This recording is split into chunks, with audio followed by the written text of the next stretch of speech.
Իտալիայում ընթացող Tour de Ski մրցաշարի ժամանակ հայ դահուկորդ Միքայել Միքայելյանը տուգանվել է այն բանից հետո, երբ կպշուն ժապավենով փակել է իր մարզահագուստի վրա գրված Ադրբեջան գրությունը։ Մարզիկը ազատության հետ զրույցում պարզաբանել է, որ հանդերձանքը ստացել է մեկնարկից ընդամենը 2 ժամ առաջ եւ տեսնելով իր հայրենիքի նկատմամբ ագրեսիվ տրամադրված երկրի անունը, որոշել է, որ սեփական արժանապատվությունը վեր է միջազգային ֆեդերացիայի հովանավորչական կանոններից։ Այս միջադեպին այսօրվա ասուլիսի ժամանակ անդրադարձել է ԿԳՄՍ նախարար Ժաննա Անդրեասյանը, ով սակայն զերծ է մնացել մարզիկի արարքին ուղիղ գնահատական տալուց կամ այն արդարացնելուց։ Սպորտը պետք է լինի սպորտի մասին եւ կարեւոր է, որպեսզի մենք մարզական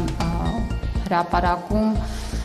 մրցման ժամանակ հնարավորինս հետևենք արդար ազնիվ սպորտի բոլոր կանոններին։ Մեր երկիրն էլ նախաձեռնել է մի քանի կարևոր կոնվենցիաների վավերացում միջազգային այս ուղղությամբ եւ կարեւոր եմ համարում, որ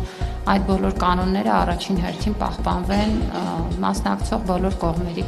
կողմից։